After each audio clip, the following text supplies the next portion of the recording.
En la iglesia celebramos el 14º domingo del tiempo ordinario y nos centramos en el Evangelio según San Marcos, que en esta ocasión nos presenta un episodio por demás dramático, en el que Jesús vuelve a su tierra y predica en la sinagoga. La gente no cree lo que está oyendo porque viene de boca de un carpintero. Además, han escuchado que hizo milagros antes de venir y no pueden creer que él sea capaz de hacer milagros. Y dicen que no es este el hijo de María, el hermano de Santiago, José, Judas y Simón. ¿No viven aquí sus hermanas? ¿Por qué es que no creen en Jesús? ¿Acaso Jesús tenía hermanos y hermanas? ¿Acaso la Virgen María entonces tuvo más hijos? Acompáñame en esta emisión de Pasión por el Evangelio. Llegamos juntos, paso a paso, versículo a versículo, el análisis del Evangelio que escuchamos este domingo en la Santa Misa. Será un ejercicio verdaderamente interesante.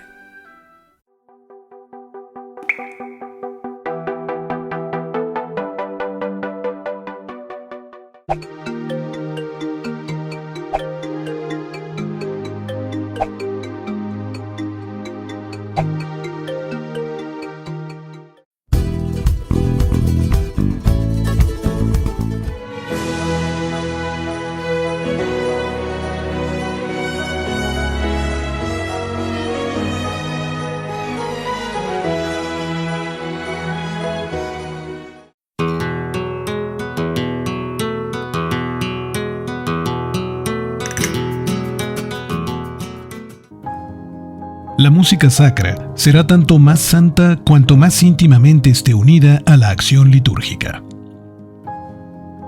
Musicam Sacram invita a salmistas, organistas, directores e integrantes de coros y a toda persona interesada a inscribirse a su próximo curso básico de Salmodia Gregoriana, que iniciará el próximo 14 de agosto y que tendrá duración de 2 semestres.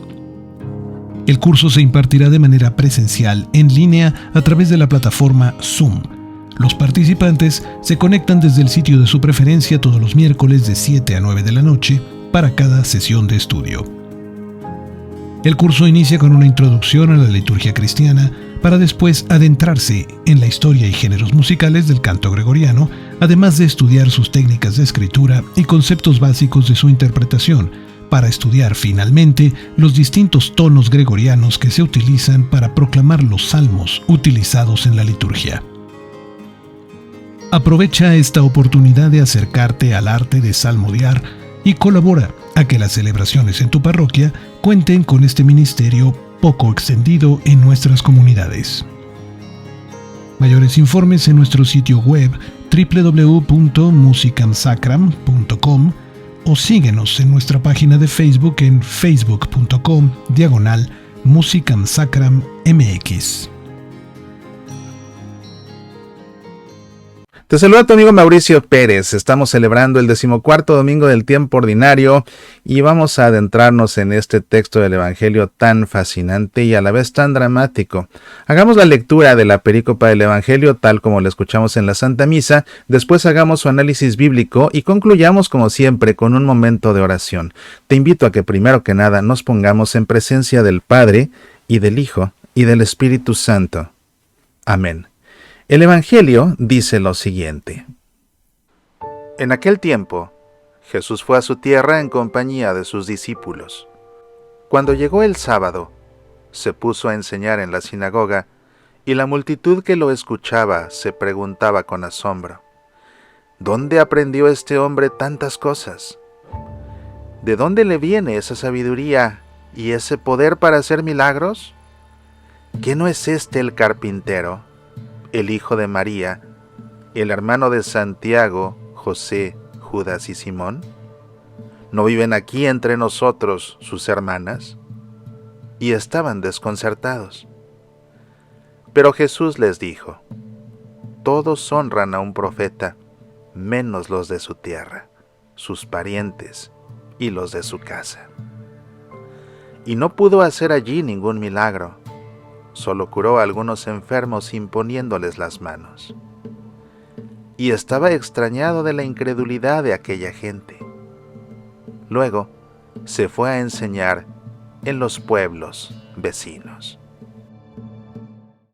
Esta es la perícopa que escuchamos en la Santa Misa este domingo. Vamos a hacer el análisis paso a paso, comenzando por su delimitación. Recuerda que la regla de oro en la exégesis bíblica consiste en ubicar un texto en su contexto. Si un texto no se lee en su contexto, puede sacarse de contexto, pero cuando se lee en su contexto cobran más sentido sus palabras, como veremos a continuación. El contexto amplio de esta perícopa, que es la perícopa de la incredulidad de los suyos, es todo el capítulo 6 del Evangelio según San Marcos, que tiene por título El primer envío de los 12, y está formado por todas estas perícopas. En primer lugar, la que hoy nos ocupa, la incredulidad de los suyos, la primera misión de los apóstoles, por supuesto, la fama de Jesús llega a Herodes, la muerte de Juan el Bautista, la primera multiplicación de panes y peces, Jesús camina sobre las aguas, y las curaciones en el país de Genezaret. El siguiente paso es acotar de una manera todavía más precisa nuestra perícopa, y así su contexto inmediato está formado por los pasajes que habíamos venido escuchando en la Santa Misa en domingos anteriores. 4 milagros en el capítulo 5, la tempestad calmada, el exorcismo en Gerasa, la curación de la hemorroísa y la resurrección o la vuelta a la vida de la hija de Jairo. Inmediatamente después de estos milagros, vemos a Jesús en la sinagoga entre los suyos que no le creen. Justo después de todos esos milagros que hizo, ahora se topa con gente que no le cree. Y lo que viene a continuación es la primera misión de aquellos 12. Los actores que intervienen en esta perícopa son Jesús, sus discípulos que lo acompañan, la multitud que escucha su predicación y que no le cree, y los enfermos a quienes impone sus manos y los sana. Hagamos ahora el análisis versículo a versículo. De hecho, comencemos un poco antes, porque me gustaría que en esta ocasión nos fijemos en un detalle muy importante, no solo del Evangelio, sino de las lecturas en la Santa Misa. Se trata del título. Los que son lectores habrán visto que cuando se abre el leccionario, y lo mismo lo ven los sacerdotes y los diáconos cuando abren el libro de los Evangelios, todas las lecturas están precedidas por una leyenda que aparece en tinta roja y que no se lee en voz alta. Esa leyenda se conoce como título y es muy importante por 2 razones, porque este título nos indica cuál es la idea principal de la perícopa que se va a proclamar para la misa en concreto en que se está celebrando. Una perícopa puede tener más de una idea importante, pero el título nos señala cuál es la idea importante litúrgicamente para la misa en concreto en que se está escuchando en esta ocasión esta perícopa. Esto le sirve al lector para saber qué es justamente la parte de la lectura que tiene que enfatizar cuando proclama. Y al predicador le sirve porque con esto sabe precisamente cuál es la idea litúrgica central de la lectura para predicar acerca de ella en su homilía. Así, el título que propone el libro de los Evangelios o el leccionario en este domingo 14 del tiempo ordinario es este: todos honran a un profeta menos los de su tierra. Pasemos pues a analizar el Evangelio, y lo primero que nos encontramos es el incipit. En aquel tiempo, si tú lees esta perícopa en el Evangelio según San Marcos, por supuesto que no dice en aquel tiempo, comienza tal cual: Jesús fue a su tierra en compañía de sus discípulos. Sin embargo, en la Santa Misa se le da este incipit, se le da esta introducción a las lecturas para darle cierto contexto y que no comience el texto de golpe. Cuando tú estás leyendo el Evangelio según San Marcos, bueno, te quedas en la vuelta a la vida de la hija de Jairo y después continúa con esto: Jesús fue a su tierra en compañía de sus discípulos. Como aquí partes de alguna forma desde cero, entonces se agregan estos incipit justamente para darle un cierto sentido, un cierto contexto. Por ejemplo, en las epístolas, cuando dice queridos hermanos. Otra forma de comenzar las lecturas pues sería en aquellos días. O por ejemplo, Jesús dijo, y después comienza con algún discurso. En fin, en este caso el incipit es en aquel tiempo. Esto por supuesto lo explico para que se comprendan más las lecturas de la Santa Misa. Jesús fue a su tierra en compañía de sus discípulos. Jesús andaba de misión y ahora va a su tierra, va a Galilea. Esto es importante porque Jesús va a continuar su misión entre los suyos. Es lo que quiere hacer, pero se va a llevar una sorpresa. Jesús fue a su tierra en compañía de sus discípulos. Y también es importante el hecho de que va con ellos porque después de este acontecimiento los va a mandar por primera vez a que vayan ellos a proclamar la buena nueva. Cuando llegó el sábado, se puso a enseñar en la sinagoga. Esto se debe a que Jesús era un rabí, por eso es que le decían maestro. Y también esto es importante porque nos da una idea de la forma como Jesús realmente predicaba. Cuando pensamos en Jesús predicándole a la gente, quizás nos imaginemos por lo regular que Jesús esté en el campo o esté en un monte o va caminando por algún sendero rodeado de personas que parece que no hacen nada en la vida más que estarlo siguiendo y escuchando. De hecho, no era así. La gente tenía que trabajar para vivir, tenía su vida familiar, social, laboral, como todos. Realmente los centros de operación importantes de Jesús eran las sinagogas y sobre todo porque Jesús era un rabí, era un maestro y así lo consideraba la gente. Por eso es que justamente cuando vuelve donde los suyos, no les predica en el campo, les predica justamente en la sinagoga en el sábado, en el día del Shabbat, el día del descanso reservado a Dios, que era el día que se daba culto en la sinagoga. Y la multitud que lo escuchaba se preguntaba con asombro.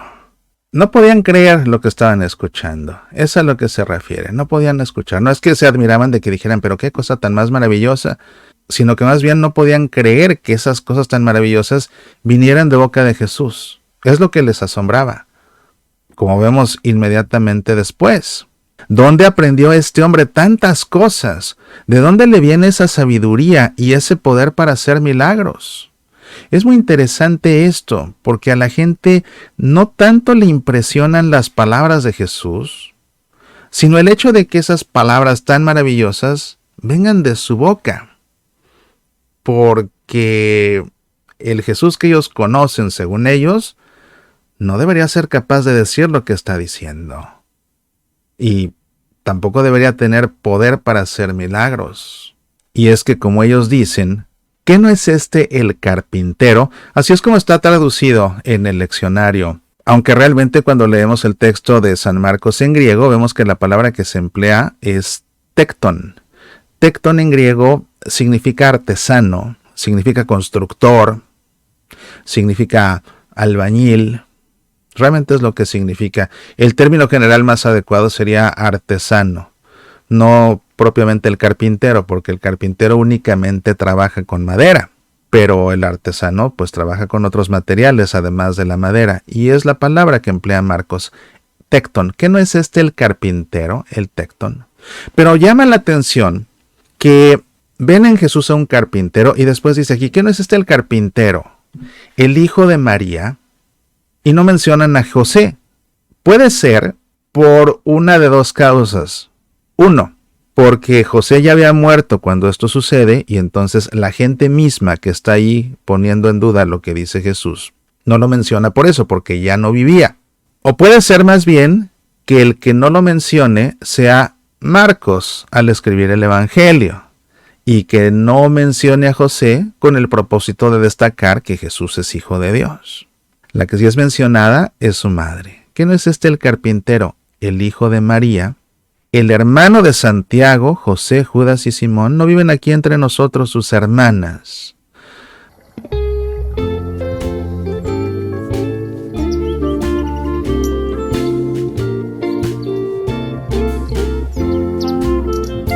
Sí, a veces es necesario defender nuestra fe católica. Es entonces necesario recurrir a la apologética. Pero cuando no se sabe apologética, se cae en la trampa de defender la fe agrediendo a quienes no la comparten, apabullando a quienes no piensan igual y peor, tratando de demostrarles lo equivocado que están para demostrarles que quien está en lo correcto soy yo. No, eso no es hacer apologética. El propósito de la verdadera apologética es ayudar a quien no comprende la verdadera fe a entenderla, para que llegue a la única verdad revelada por Dios y pueda a través de esa verdad cultivar una plena relación con Dios, Padre, Hijo y Espíritu Santo. Pero es imposible compartir la verdad de nuestra fe, incluso defenderla cuando nosotros mismos no la conocemos o comprendemos. Por eso te invito a inscribirte al curso de apologética que estoy impartiendo a través de internet, con la autoría y producción del apologeta católico José Miguel Arraiz. Juntos exploraremos en 12 lecciones estos temas: introducción a la apologética, las imágenes sagradas, la comunión de los santos, Biblia, magisterio y tradición, el papado, la sucesión apostólica, la justificación, la Santísima Trinidad, la Eucaristía, el cielo, el infierno y el purgatorio, el bautismo y el canon de la Biblia. El curso es en línea, puedes inscribirte en cualquier momento y tomar las lecciones en tu tiempo y a tu ritmo. Inscríbete en el sitio semillasparalavida.org/apologética. Medita, aprende, apasionate por nuestra fe.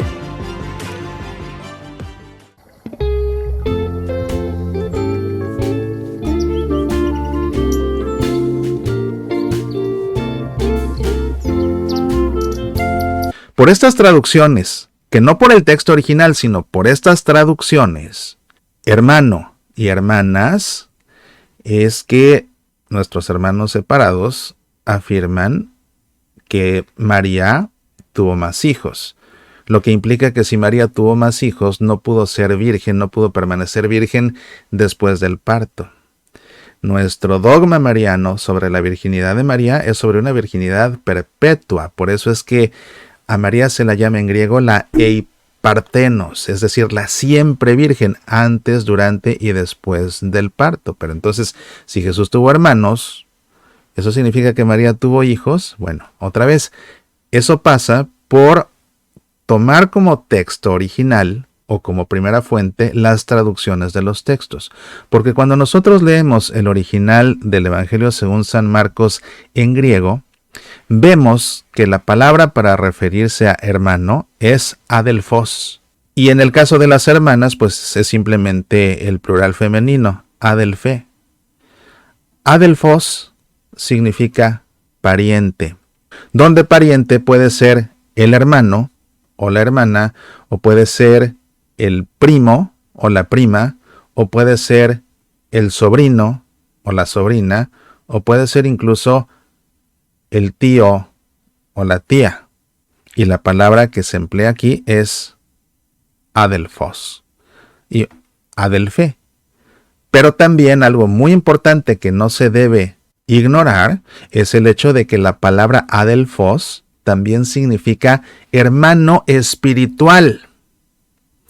Entonces, los que pertenecían a una comunidad espiritual eran también llamados adelphe, es decir, hermanos.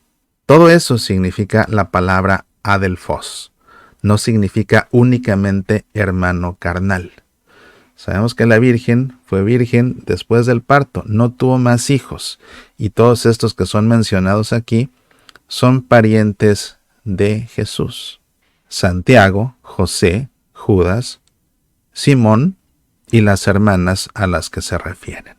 Continúa el texto, y estaban desconcertados. Esa es la traducción del leccionario en México, que el leccionario de México se emplea en varios países, incluyendo a los Estados Unidos. Pero cuando vemos la palabra desconcertados en el Evangelio de Marcos en griego, la palabra que nos encontramos es esta, escandalizonto. Y escandalizonto, como suena la palabra en griego misma, lo que significa es escandalizados. Estaban escandalizados de lo que estaban viendo cuando escucharon a Jesús decir lo que estaba diciendo. Y cuando se enteraron que además había hecho milagros, entonces lo que les pasó es que se escandalizaron. Es decir, se ofendieron. De hecho, la palabra escandalizonto en griego, además de ofendidos, significa también asqueados.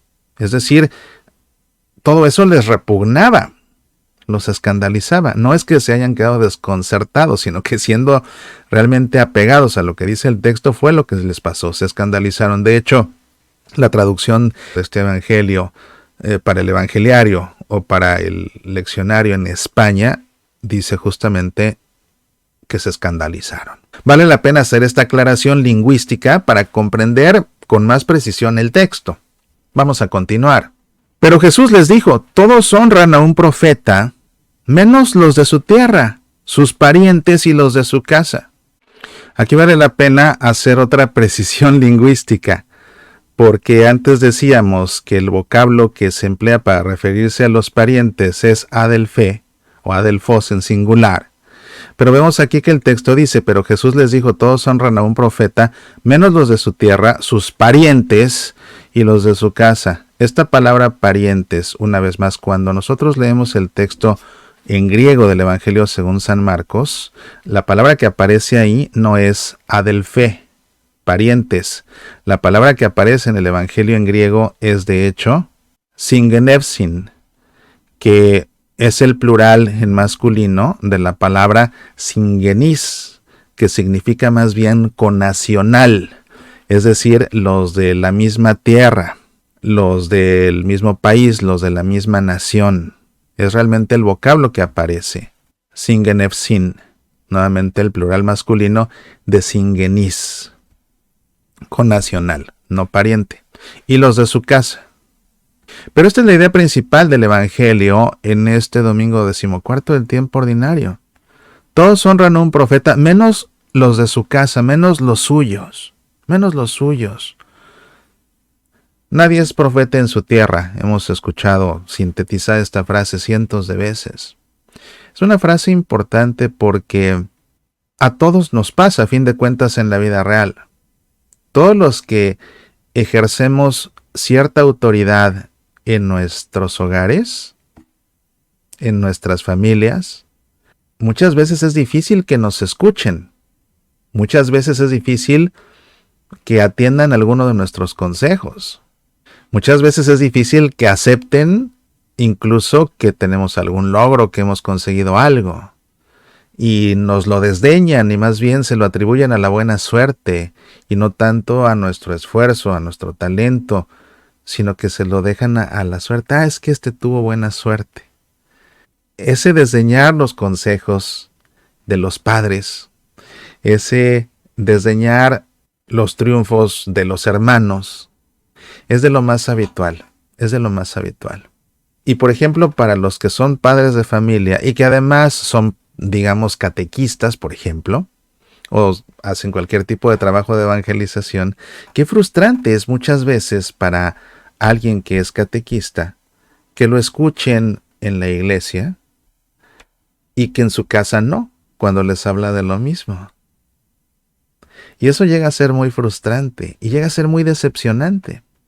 Sin embargo, Jesús, que es el profeta por excelencia, es el Mesías, nos da el ejemplo de que a él mismo le pasó. Y eso para nosotros es una gran enseñanza.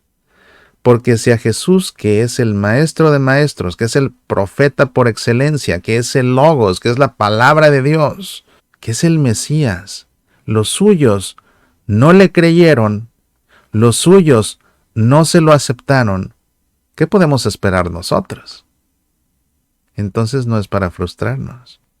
En la sabiduría de los padres de familia está, muchas veces, pedirle a algún tío, o pedirle al padrino, o a la madrina, o pedirle a los abuelos, o pedirle a un amigo, dale tú este consejo a mi hijo, a mi hija, porque a mí no me lo van a aceptar, pero a ti sí, por la sencilla razón de que tú no eres su padre, de que tú no eres su madre. Y seguramente que en las comunidades religiosas puede pasar igual, aun cuando hay un voto de obediencia, quizás de pronto, si me lo está diciendo mi párroco, a lo mejor, pero si me lo dice otro sacerdote y me dice lo mismo, entonces a lo mejor sí lo acepto porque no fue el párroco el que me lo dijo. Así es la condición humana, por alguna extraña razón, así es la condición humana, y ni Jesús se salvó, ¿te das cuenta? Pero ve a qué grado, después de haber venido, y es por lo que es importante leer este texto en su contexto, porque como habíamos visto justamente en el contexto inmediato, lo que pasó antes es que Jesús hizo todos esos milagros. Y ahora, ¿qué es lo que sucede en esta sinagoga entre los suyos en su propia tierra, en Galilea? Que no pudo hacer allí ningún milagro. ¿Por qué no? Porque la gente no creyó en él. No creyó en él, no le tuvo fe, no le tuvo confianza. Desdeñó sus palabras, porque ¿cómo va a ser posible que que es un carpintero, que conocemos a su familia, cómo va a ser posible que venga y nos diga lo que nos está diciendo? Que sí suena maravilloso, pero por venir de no lo aceptamos. Y entonces esa falta de fe impidió que Jesús realizara algún milagro ahí. Curó a algunos enfermos y ya. Y estaba extrañado de la incredulidad de aquella gente. A Jesús le llama la atención, Jesús reacciona como que no se lo esperaba que esto fuera a suceder. Y se queda asombrado. Así como diciendo, vaya, es que son los míos y no me creen. Sin embargo, no van a detener el plan de Jesús. Y la resolución que toma también es para poner atención. Porque no trata de convencerlos. No trata de convencerlos. No lo acogen y ¿qué es lo que hace? Luego se fue a enseñar en los pueblos vecinos. Si aquí no me van a escuchar, me voy a donde sí me escuchen. Y así entonces nos encontramos a un Jesús que no trata de convencer. Dice lo que es, y en ustedes está aceptar. Te digo lo que es, y en ti está aceptar. No trata de convencer, y tampoco impone. No es porque yo lo digo, lo aceptas. Jesús, mismo siendo el Hijo de Dios, nos lo propone más bien. Y en nosotros está aceptarlo o rechazarlo. Y Él no va a negociar con nosotros, no va a tratar de convencernos y tampoco nos lo va a imponer, va a respetar nuestra libertad. Pero eso sí, si no lo queremos escuchar, eso no lo va a detener. Y lo que va a hacer es irse entonces a hablarle al que sí quiera acoger su palabra. Eso es importantísimo para nosotros a nivel personal como interlocutores de Jesús. Cuando nos toque escucharlo, vale más que confiemos en Él para que se quede con nosotros y nos siga diciendo más y más y más, en vez de ponerlo en duda y que por nuestra falta de confianza en Él, que significa por nuestra falta de fe en Él, acabe por marcharse a otro lado, con otros que sí lo escuchen, que sí lo acojan. Este es el análisis del Evangelio de este domingo 14 en el tiempo ordinario en el ciclo litúrgico B. Y yo te invito a que lo que hemos aprendido y lo que hemos reflexionado lo guardemos ahora en nuestro corazón.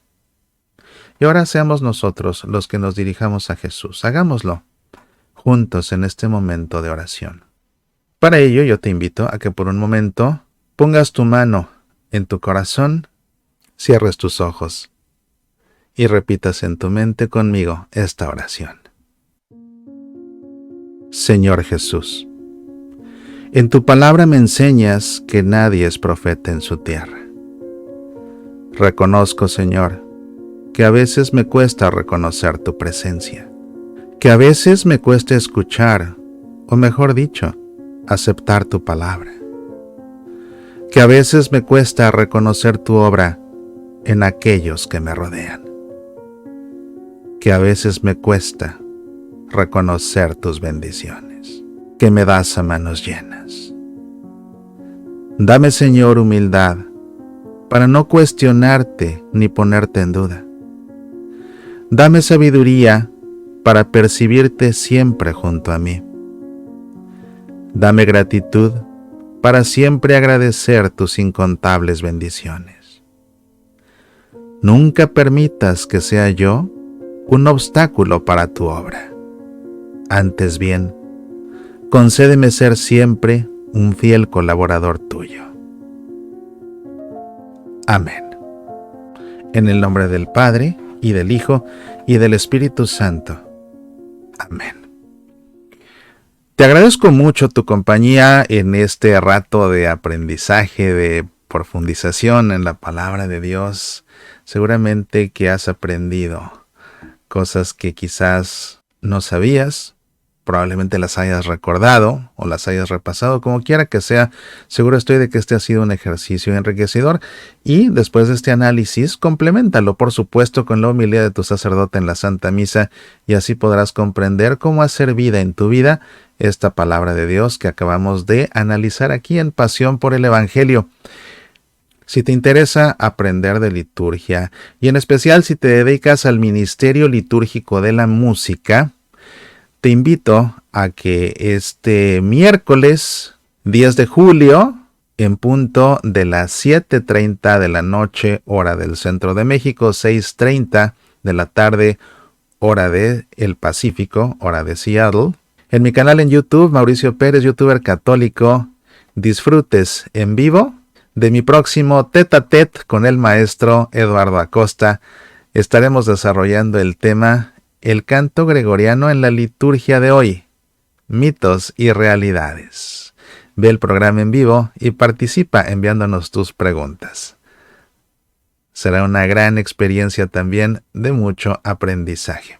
Recuerda que tenemos una cita todos los días también en mi programa Semillas para la Vida, y con el favor de Dios nos vemos aquí el próximo fin de semana para seguir aprendiendo juntos acerca del Evangelio. Te deseo en verdad que Dios derrame abundantes bendiciones sobre ti y que seas capaz de reconocerlas y agradecérselas. Y también te invito a que encuentres maneras y pretextos de tú mismo ser una bendición de Dios para todos aquellos que te rodean. Hasta la próxima. Apasionate por nuestra fe.